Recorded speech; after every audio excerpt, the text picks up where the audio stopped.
Hello, I'm Andrea Williams, Chief Executive of Christian Concern and the Christian Legal Centre. It is always my great joy to speak to the people of South Korea. I only wish that I could be with you in these strange and unique times in our world at the moment. My subject today is anti-discrimination laws in the United Kingdom. And I hope that by speaking to the anti-discrimination laws in the United Kingdom, we can teach a lesson to you in South Korea for what happens when they are implemented, the trajectory, and how important it is for those of you that are Christians, those of you that are lawyers, those of you that are teachers, pastors, those of you that are society leaders, that you will understand their nature, you will understand what happens and why it is so important to tackle them for the good of society. So I thank you for your kind invitation to speak to you today. It's worth, first of all, noting that anti-discrimination is not an issue that exists in a vacuum. There are numerous root causes that create a culture that lead to the kind of tribalism and identity policies that are at the heart of the equality agenda that we see so clearly in the West and which is coming to you in South Korea. I call it an equality agenda because anti-discrimination law has very little to do with equality and a lot to do with politics. That's why it's important that the politicians, the lawyers, the educators understand very clearly what it is that I'm saying, and also the pastors. At its heart, anti-discrimination defines people by various minority characteristics and focuses on our differences rather than our similarities. Instead of bringing people together in the shared understanding that we are born into the radical equality and the shared dignity of being created in God's image. And that is something that we in Britain have enjoyed historically in our laws. But today that has gone through the equality agenda. And this agenda breeds suspicion among people and the belief that because of their differences, they tend to be victimised by society more than others. Being a victim, in turn, can breed contempt for those that others view as their victimisers. As we have seen time and time again in the United Kingdom, anti-discrimination law pushes people to fighting for their perceived individual rights to be more equal than others. The philosophy underpinning the anti-discrimination agenda has led to such things as critical race theory, which has bred movements like Black Lives Matter and spawned protests which often become violent in the United States. It has led to an insidious form of cultural Marxism, where our entire history and culture is treated with suspicion and disdain, with an aim to fully dismantling it. So today, in Britain, much of British history is unknown and not properly analysed. And the way that it is taught in the academies and the way that it is spoken of in political life and even in our education in schools is with disdain. The so-called Christian heritage is one to be ashamed of, not celebrating for the good that it has done. This philosophy has led to a transgender theory today where biological sex no longer matters. It's subjective feeling that counts. I can be whatever gender I aspire to be or no gender at all. It is a war of nature and ultimately on God's sovereignty and the creation order. This philosophy has also created the LGBTQI movement, which has for the past 30 years in society sought to deconstruct heteronormativity, to thereby redefine the family, in fact to smash the family, and to end what they believe to be straight privilege. Perhaps the greatest challenge of the anti-discrimination agenda is that it is all-encompassing.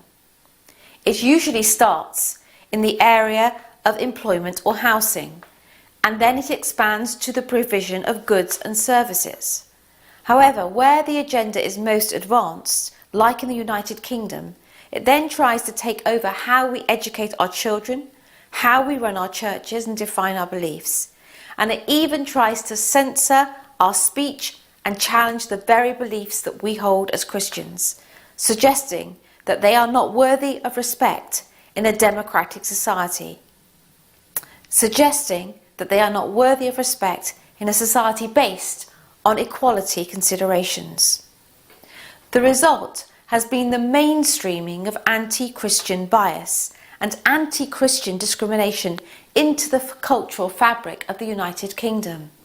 And this is why it's really important for all public leaders, including pastors, to understand that this is a gospel issue. It cannot be left to politicians, it cannot be left to lawyers, it cannot be left to educators, it cannot be left to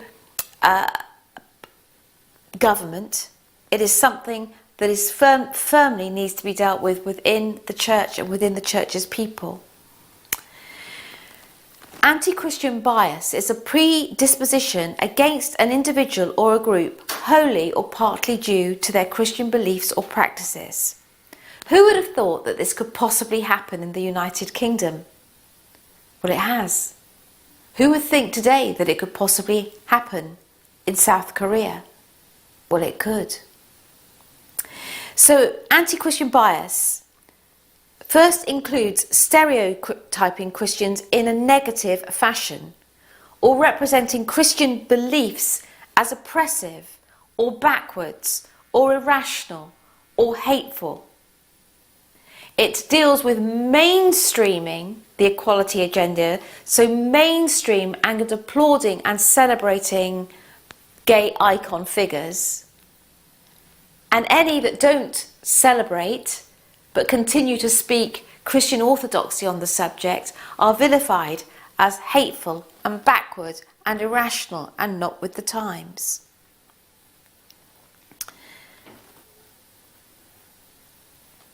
This also includes individuals, employers, organisations and even government actors going out of their way to respect the demands of other faiths or beliefs, but not of Christians. The bias against Christians is rarely, if ever, challenged by the political or media class in the United Kingdom and in the West. It's become one of the few acceptable prejudices in the United Kingdom that it has become culturally acceptable. Anti-Christian discrimination is discrimination against a person or a group of people wholly or partly due to their Christian beliefs or practices. This would include discrimination against someone because of his or her beliefs about marriage, life, the unborn children, or sexual ethics. It would also include discrimination against someone because they have a conscientious objection to sensitive moral matters such as abortion or compelled use of transgender programs. One of the chief problems facing Christians in the United Kingdom today, especially those who faithfully adhere to biblical belief, is the shocking level of religious illiteracy in our culture. For more than 2 decades, both the media and the LGBT campaigning groups have hammered it into the collective consciousness that any opposition to any campaigning goal of the LGBT community or to homosexual behaviour itself is hateful, homophobic, small-minded. Biblical Christian belief during this period has been attacked ruthlessly along these same lines. That is why it's vital that the churches and that Christians in public life speak lovingly but strongly and clearly and in truth into the public arena at this time, at the very beginning that these laws begin to take shape and place in the society of South Korea.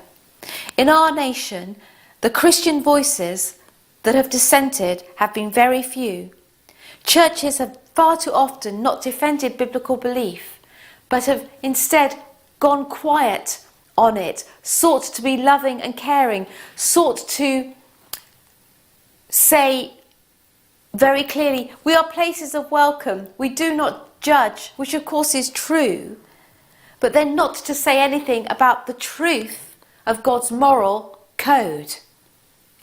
They've gone on the defence to prove that they're not the type of Christian who would be an enemy of homosexuality. This is why in South Korea it is vital that we talk about the truth when it comes to sexual ethics from the get-go of this anti-discrimination legislation. Today, I will focus mainly on the two protected characteristics in the United Kingdom that equality law has posed and imposed and presents as the greatest existential threat to the free exercise of Christian faith in our nation. Those two protected characteristics are sexual orientation and gender reassignment. Let us first turn to the issue of sexual orientation. One of the chief problems that exists in defining what legal protections should be afforded to sexual orientation is a hermeneutical one. It's an understanding of what is meant. Put succinctly, the problem began, and I want the South Koreans to really hear this well, because of the lack of legal clarity in how sexual orientation is defined. Please don't make this same mistake at the outset in South Korea.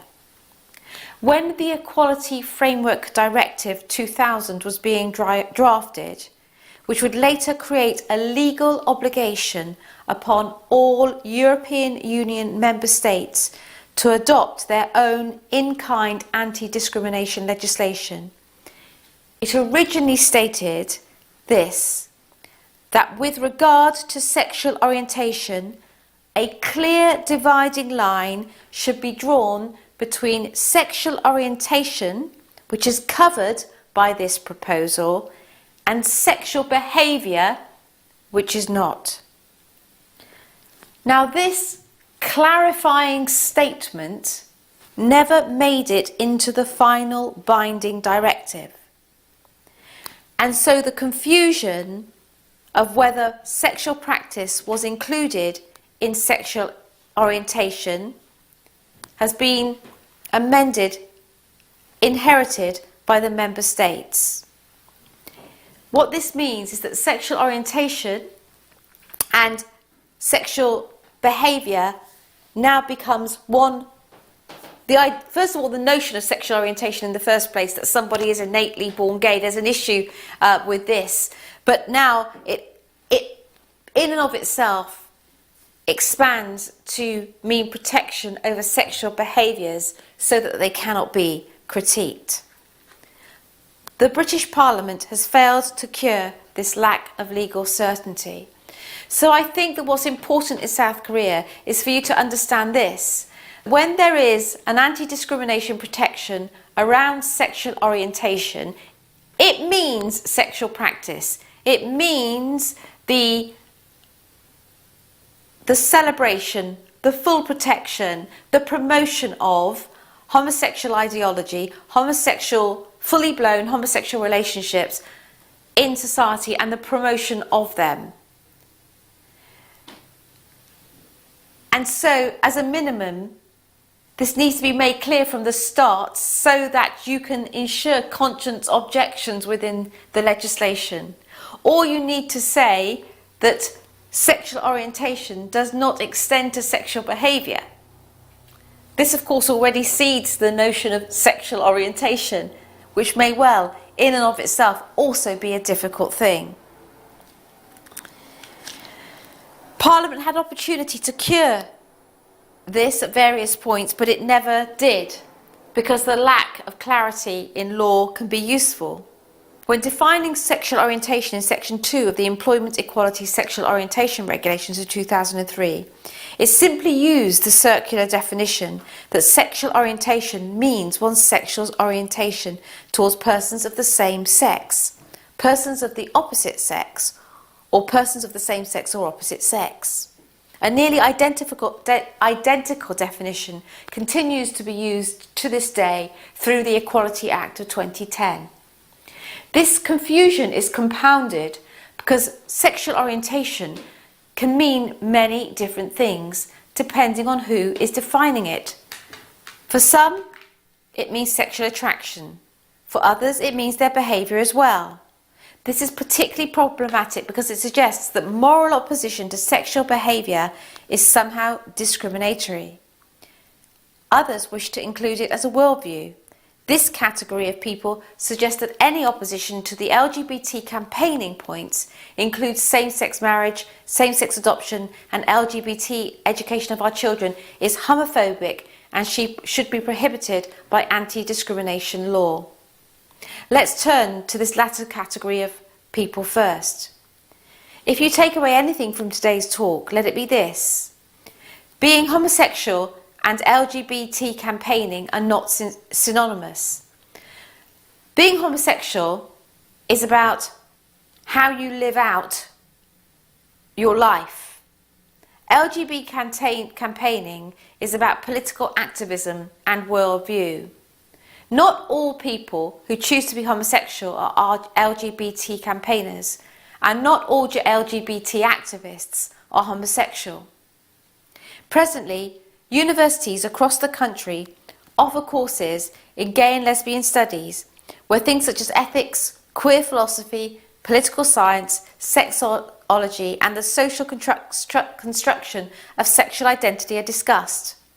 The outworking of these ideological positions has been mainstreamed into both education and culture. The entire premise, for example, behind the mandatory LGBT education of children in the United Kingdom is that it seeks to deconstruct heterosexual normativity. And this has led to some LGBTQ academics calling for the queering up of the primary school classroom. Precisely stated, LGBT activism is very real, it can be ideological, and at times aggressively so. So successful has the LGBT lobby been that even the simple premise that a child does better growing up with a mother and a father in a low-conflict home environment has been deemed homophobic and enough to disqualify someone from holding public office. Next week, here at Christian Concern, you will be hearing about the case of Richard Page. If ever there was a symbol for how badly the anti-discrimination agenda has failed Christians and what an existential threat it poses to religious freedom, then Richard is that symbol, and one that will occur in South Korea unless you hold back this anti-discrimination tide at the very beginning. Richard Page is a devout Christian who's always been active in the community. He performed exemplary service as a lay magistrate in Kent for 15 years, frequently presiding over adoption cases. He has served as a highly capable and popular non-executive director with the National Health Trust in our hospitals.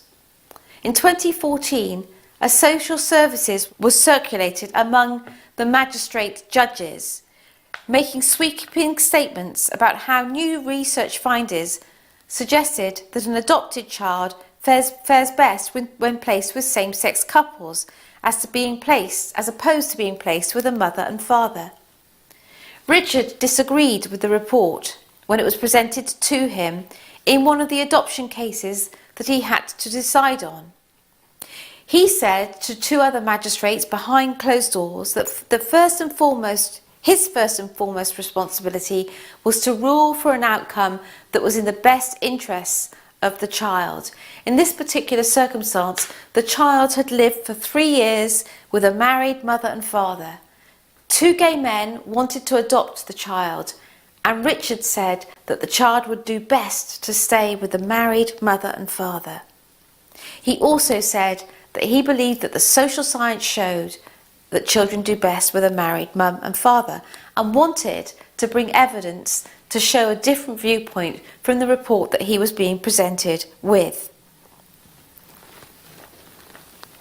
He said that this belief also flowed from his belief as faith as a Christian, that he too had practiced as a foster carer with children from broken and difficult homes. Richard and his wife have fostered several children for many years, so he is also able to draw upon his direct experience. Although this conversation was in the judge's retiring room and was personal reflections, and although the child was placed with that same-sex couple, Richard Page's comments were secretly reported to the judicial disciplinary process. By 2015, even though Richard had been subject to disciplinary meetings and equality and diversity training in order to re-educate him, he was suspended from the magistracy, from the judge's bench, pending investigation. The outcome in the investigation was that he had allowed his religious beliefs to affect his judicial decision-making, that he had been biased. So holding the belief as a Christian that children do best with a mother and father was deemed to be discriminatory, and that he should have removed himself from the case. You can imagine that the story of a magistrate being punished simply for suggesting that a child does best with a mother and father attracted a lot of media and public attention. Many people in the United Kingdom, not just Christians, feel the same way. The best available social science, psychology and anthropological evidence attest to the truth of Richard's statement.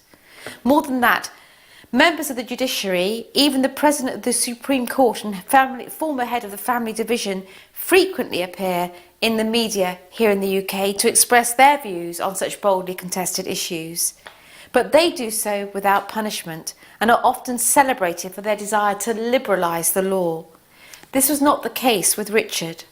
By expressing a biblical truth, one which can also be evidenced through secular argument, Richard was removed from office.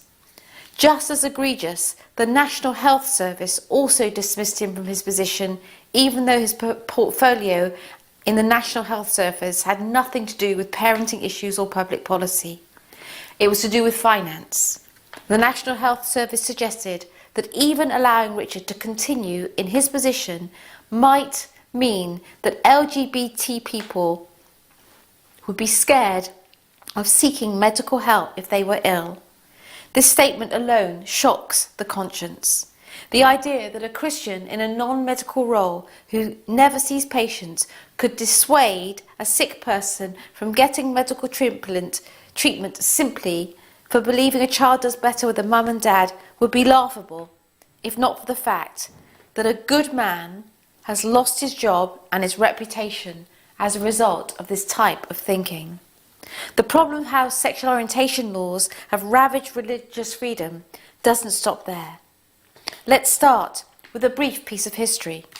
In 2007, the UK adopted the Sexual Orientation Regulations, the predecessor of the Equality Act of 2010.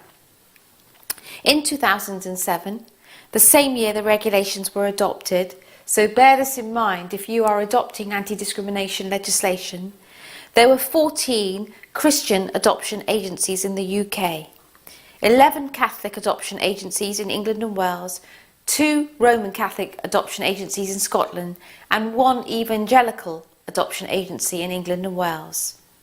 As a result of the sexual orientation regulations, all 14 agencies suffered severe repercussions.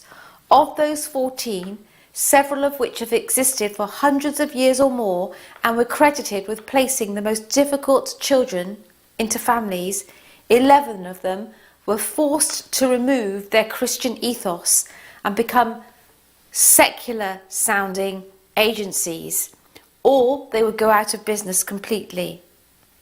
To put this into perspective, the 2 Catholic agencies in Scotland accounted on average for 20% of the adoptions in Scotland each year. Of the 11 Catholic adoption agencies in England and Wales, they performed 1/3 of all private adoptions in the United Kingdom. Before closing its doors to business, the Westminster Catholic Children's Society alone provided services to more than 3,000 children. While we lament the loss of ethos-based adoption agencies because of gender politics, what is equally deplorable is that in the name of so-called sexual orientation, countless children will stay in orphanages or inadequate foster care because of the loss of these adoption agencies. Or we can look to the case of Gary Mcfarlane. He is a relationships counsellor. He was terminated from his position with Relate Counselling Service for gross misconduct, for merely asking if he could be accommodated in his Christian beliefs on biblical sexuality. He merely inquired about the possibility of not being required to give sex therapy to 2 men or 2 women that he might counsel. Gross misconduct is the harshest penalty available to an employer, and they suspended Gary and then dismissed him for gross misconduct for raising the possibility that he might have a conscience issue with giving sex therapy to 2 men or 2 women. There weren't even actual clients. He had an incredible record of counselling. People loved him. So his employment was terminated. His ability to be registered, his ability to get insurance, all came under the spotlight. Life became very difficult for him. Another case, Eunice and Owen Johns, long-time foster carers and devoted Christians. After having taken a break from fostering for a few years, they were then required to go through a new screening process, which of course is understandable with the local authority. Despite their long history of helping children in the most difficult of situations, Eunice and Owen John were rejected as foster parents because they were asked about their views on homosexuality and whether or not they would be able to encourage a child if they were expressing confusion or feelings of being gay. Please bear in mind that the age of the children that Eunice and Owen Johns were adopting was 6 and 7, and they were being asked to promote homosexuality to children in their care. During the trial, the taxpayer-funded Equality and Human Rights Commission condemned Mr. and Mrs. Johns, saying that allowing such people to foster children ran the risk of infecting the children with Christianity. It's a little bit like speaking of Christianity like it's coronavirus, some dangerous disease, some deadly disease which isn't fit to be in the public space. What was also extraordinary during this whole process, they wouldn't encourage homosexuality in children, so they weren't deemed fit to be foster carers or adoptive carers. But also, the adoption agency, the local authority felt that their church and the fact they had a lot of people home on a Sunday for Sunday lunch, that this was dangerous for children. To be in that kind of environment every Sunday would be a dangerous environment for the children. Slowly, however, here at the Christian Legal Centre, and we've been going for a long time, ground is being won back by Christians. And one of the most well-known cases at the Christian Legal Centre is that of Felix Ngole. Felix is a Christian student who was removed from his master's degree in social work at the University of Sheffield after he made comments on his personal Facebook page in support of biblical teaching on marriage and sexual ethics. Felix was originally suspended and then removed from his course because he was told that he may have caused offence to some individuals and transgressed boundaries which are not deemed appropriate for someone entering the social work profession. I would suggest that the case represented an egregious incidence of viewpoint discrimination, whereby Felix was discriminated not for the subject matter being addressed, but for the side that he took in the debate. The case highlights the reality that some universities are seeking to create a bar to certain professions. Unless you think straight, unless you get with the LGBTQI anti-discrimination agenda, you're not fit to be a social worker, you're not fit to be a teacher, you're not fit to be a politician. The case highlights that this is the case.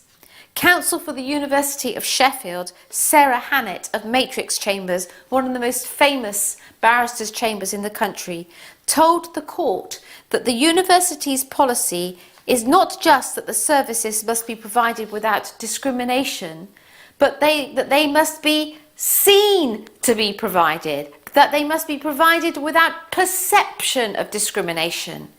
And that required the removal of Mr. Ngole from the course.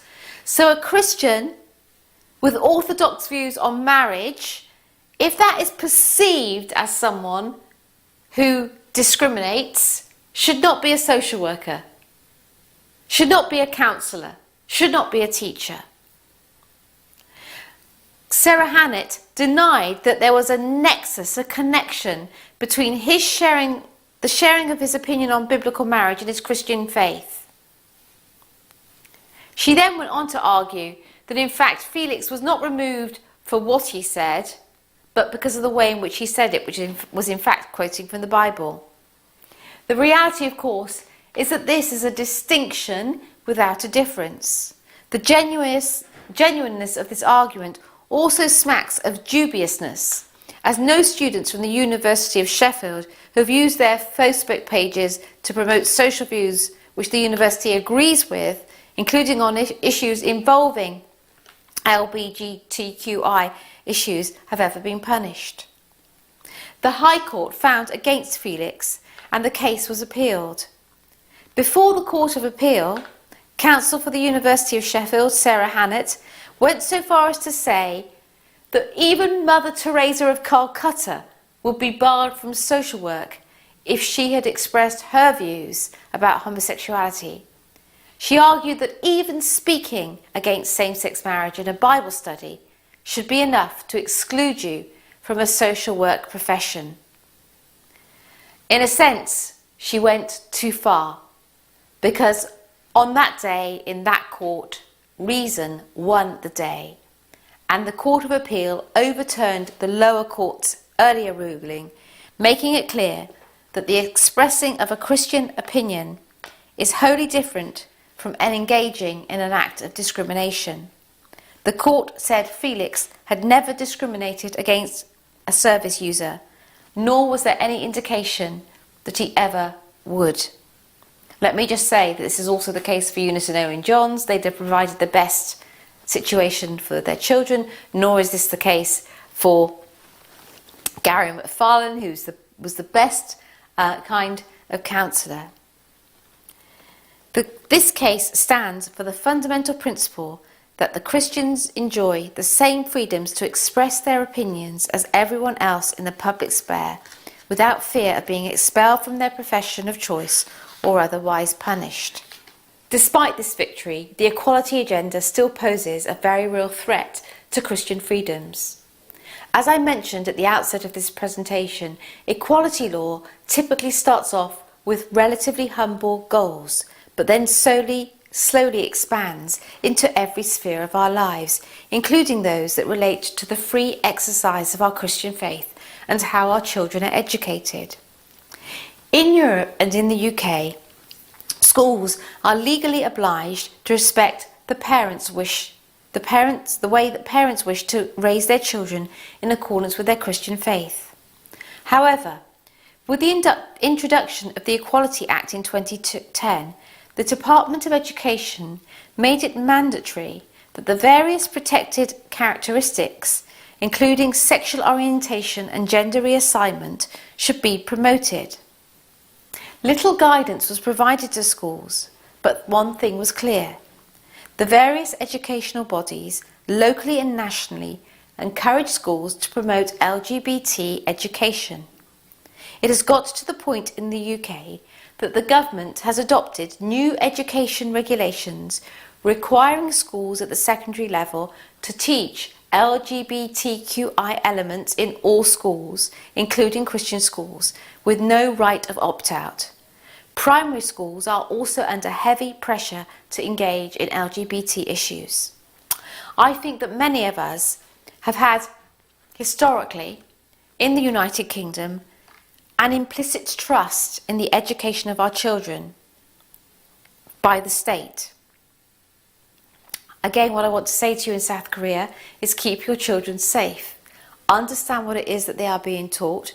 If you don't want these programs in your schools, ensure that they don't ever enter your schools, that this does not become part of the curriculum. This needs to be a stated campaign aim of anything that you can do. You need to bring in the politicians, the educators, the pastors, the lawyers in order to ensure that this happens. Until recently, one of the chief executives of Ofsted, which is the the United Kingdom's official school inspectorate, was also one of the senior managers of Stonewall, which is the major LGBT lobby group in the United Kingdom. Stonewall is an LGBT organisation active in many spheres of culture, including politics and education. They are very clear about their campaigning goals, which are antithetical to biblical Christianity. They are equally clear that they feel Christianity must change and accept homosexuality as a virtue and condemn any Christian who does not. In fact, currently there is a movement in our nation to ban so-called conversion therapy. What does this mean? Well, actually telling someone that they can turn to Christ, they can give up their sexual behaviour, they can give that up, they can leave it at the foot of the cross. That, the sort of terms that we're hearing in Parliament and even in the church, is spiritual abuse for telling people that they can change. So this is something that you need to be very alive to. Spiritual abuse, conversion therapy, terrible terms which become used against Christians in order to make any explanation that we push back on not able to be heard by others. Government itself has become a cheerleader in this country for LGBT education. The partner of our current Prime Minister Boris Johnson, Carrie, was judging recently at the Conservative Party, at the Conservative Party's LGBT Fringe Conference Centre. She was judging drag karaoke. So the Conservative Party has become dominated, completely acquiescent to this particular agenda. If you were to enter the Department of Education building in Westminster, a stone's throw away from Parliament, you might be surprised to see that the only visible symbol in the main entrance is a large rainbow flag that decorates 2 floors of the building. I say this because your Department of Education, your Department of Health, your Department of Justice, you must ensure that they don't adopt this. That they don't feel that in the name of anti-discrimination they have to fly flags, that they have to introduce these policies. They need to be resisted from the outset. The Department of Education has rolled out new tags for their email signatures, including a rainbow flag with the slogan, I am an LGBT plus champion, and directed them to the Stonewall website. The signature line ends with the following statement, I quote, "We cannot tell by looking at someone or by their name how they self-define their gender," and warning the reader to be sensitive to the use of gender-specific programs. This is our government. This is our government's education department. This is the education department that delivers education to children right down to 2 in our nursery schools. Given this, it's not surprising to hear stories like those of Izzy Montague and her experience at Heaver's Farm School. Izzy and her husband Shane are Bible-believing Christians who wanted to raise their son Isaiah in accordance with their Christian beliefs. Izzy was troubled when she began seeing Stonewall posters popping up all over the school with slogans like, I am gay, get over it. Her son was also coming home from school and telling her that he had to read storybooks about being gay. This all culminated in the school announcing that they would be holding a gay pride event at their school. The child in question was 6. Any parent who complained received a similar answer which was that their children could not be opted out of LGBT education as it was mandated by law. Izzy formally complained to the school, noting that the school owed her a statutory duty to respect her right to raise her son in accordance with her Christian beliefs. When she went to meet the head teacher as part of the complaints procedure, she was greeted by the head teacher's daughter, who was taking notes of the meeting. The daughter, also a member of staff, wore a T-shirt with a conspicuous message written in bold black lettering saying, "Why be homophobic or transphobic when you can just be quiet?" The daughter, who also wore T-shirts to the primary school, one such T-shirt also read, "I am a lesbian." So teachers in the school of young children aged 4, 5, 6, 7, 8 are wearing T-shirts saying, "I'm a lesbian. Why be homophobic or transphobic when you can just be quiet?" Not surprisingly, a few weeks later, when Izzy received the official written response to her complaint from the head teacher, the answer absolved the school of any wrongdoing and defended the school's position of holding a pride event. While this wasn't surprising, what was indeed surprising was that on the same day that letter was sent out, that same teacher put Izzy's son, just a small boy, into a 4-hour detention. To be clear, Izzy's son had never shown any behavioural problems at a school, nor had he ever served a detention. He was only, I said 6 years old, in fact he was only 5 years old, putting a 5-year-old into a 4-hour detention. Izzy was only told that evening that one of the teachers had physically handled him on his lower back. The next day, Izzy's son was again put into detention. Izzy, as any mother would, tried desperately to find out what happened, especially about the accusation of being physically manhandled. The school, in return, was awful to her. They provided no means or answers and ultimately barred Izzy from coming onto the school grounds.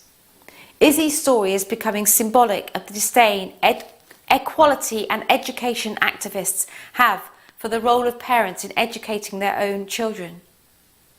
I've been told by multiple school governors when handling complaints for other Christian parents that in their minds, parents are part of the problem and not the solution. They have told me that they have bypassed consulting parents on intimate and moral issues being taught in schools because they know that they will get pushback. So this begs the question as to what kind of response is that to genuine parental concerns when the law of the land requires parents to be consulted on these very questions. And it's why in South Korea what's very important that you ensure that the governance of your school remains Christian, remains, and that you're keeping your children safe, and you're very invested in the curriculum for your children's school. This is a very, very important area to keep safe because, as you can see in the United Kingdom, it has been entirely queered.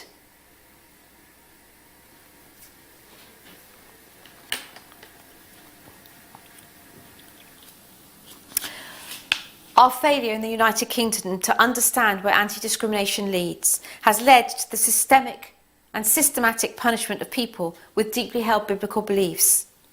At the Christian Legal Centre last year, we gave advice to some 1,000 Christians who felt they'd suffered some level of detriment for their Christian faith.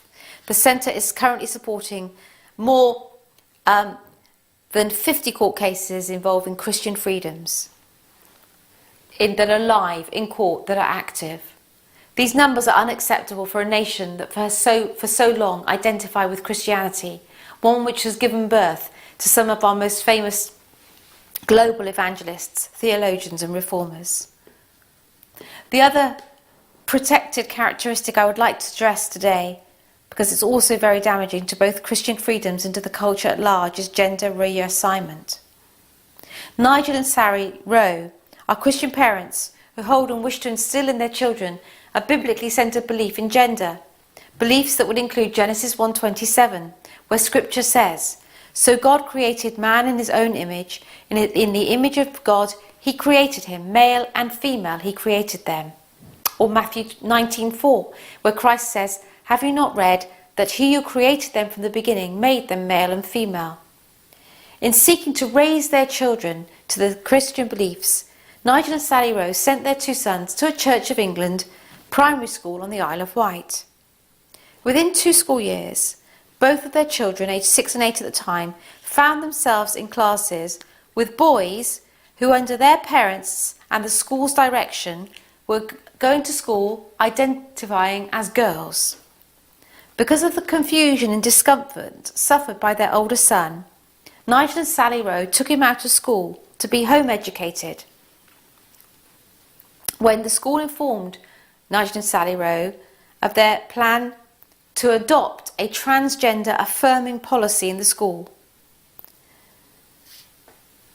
the reality was this: these small children, aged 6, 7, 8, in a small community, had known these other children, had known these little boys as boys. Now they were coming to school as girls. And if the other children didn't call these children by the right name or by the right pronoun, they would be in trouble. We had situations whereby the children were not going to toilet at school because they were getting so concerned about the use of toilets, this sort of thing in the school. Nigel and Sally attempted to work the matter out with the school in relation to their younger son. In a response to a letter they sent to the school, asking about anti-bullying measures and their own parental rights, the school responded by suggesting that anyone who could not believe that those little boys were girls or refused to give them female pronouns was transphobic. The school also announced their intention to educate parents and students alike in accordance with this gender ideology. Furthermore, the school and the education department was supported by the church, by the church's diocesan education body, in support of this gender ideology.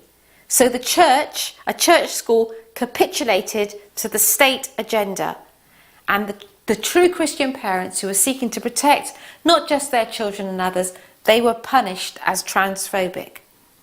The result is that now Nigel and Sally have been home educating their children for some 3 years, and litigation is about to commence imminently. Similarly, the Christian Legal Centre has supported an amazing maths teacher called Joshua Sutcliffe. He was sacked for saying "well done girls" to a group of girls. In a maths class, the children were aged 15, but one of the girls identified as a boy. As a result of this, not immediately, but a week later, the parent of the child complained about Joshua Sutcliffe, and Joshua Sutcliffe was put into isolation as a maths teacher in the school every day. He was told to come in, prepare the lessons, and give them to a supply teacher. More recently, the Christian Legal Centre supported the Reverend John Parker, who was a governor of a Church of England school. He resigned because the school was aggressively pushing a trans agenda led by a radical transgender campaigning group called Mermaids. One of the children in the school was wanting to transition. The child was 8 or 9, and this John Parker raised issues about how this was going to be communicated to the children and to the parents, and raised issues over the mermaids coming into the school. For doing this, he was punished. He was pushed out. Did the Church of England Diocesan Education Authority stand with him? No. So again, the church punished him. Rather than going in a Church of England school, in a Christian school, and giving a Christian framework, which they could have done within the law, the church punished him. So this is my warning to South Korea. It's very subtle. Christians from the outset are made to look like people who are old-fashioned, fuddy-duddy, backward, irritable, irritating, nasty. The gay icon is made to look modern, beautiful, attractive, tolerant. But in fact, the LGBTQI agenda is deeply intolerant and it absolutely punishes. It can't stand those that will not stand with it. And it does not care if parents are forced to take their children out of school. It does not care if a judge loses his job. It does not care. They want this. And the point is, for most, what also happens is that the church goes silent and everyone goes silent. So most people don't get punished because they're just silent. Those that dare to speak get punished, and that makes more people silent. I really hope and pray that South Korea will understand this and resist this. Transgender theory's impact has also been felt beyond our schools. The Christian Legal Centre is supporting Dr. David Mcfarlane. He worked as a disability allowance assessor for the Department of Work and Pensions as a medical doctor. His employer presented him with a scenario about a transgender client expecting to be referred to in their chosen pronoun. And Dr. Mcfarlane, as a medical doctor, said that he would not be able to call a biological man a woman or a biological woman a man because this has an impact on medicine, it has an impact on health.